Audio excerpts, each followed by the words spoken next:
सांगताना शोकांतिका वाटते मला की मी राज्याचे कृषी मंत्री यांच्या जिल्ह्यातील शेतकरी बोलतोय। माझ्या शेतांची झालेली अवस्था, माझं शेत इथनं थोड्या अंतरावरती दूर एक शेत पूर्ण ओलं झालेलं असताना ही माझीच एकट्याची समस्या नसून येथील 500 एकर पंचक्रोशीतील शेतकऱ्यांची समस्या आहे की जिथे झालेल्या अति पावसामुळे व शेतीच्या नापिकतेमुळे कुठलंही पीक उगवत नाही किंवा कुठल्याही प्रकारे पेरणी करू शकत नाही अशी परिस्थिती उपलब्ध झालेली आहे।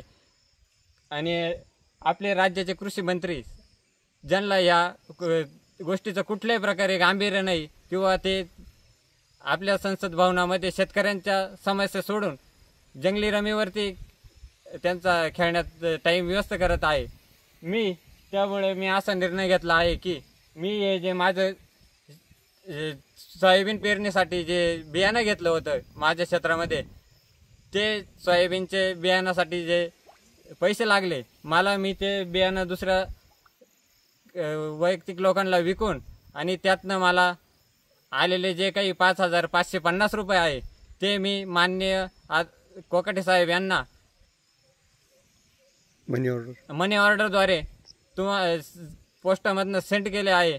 आणि मला एकच अपेक्षा आपल्या राज्याचे कृषी मंत्री यांच्याकडून आहे की त्यांनी याचं मी पाठवलेल्या पैशांचा एक रमीचा डाव खेळावा व त्यामधून मला पैसे मिळवून द्यावे, कारण माझ्याकडे आज कुठल्याही प्रकारचं उत्पन्नाचं साधन राहिलेलं नाही आहे। आणि ही समस्या माझी एकट्याची नसून पंचक्रोशीतील हजारो शेतकऱ्यांपुढे निर्माण झालेली आहे।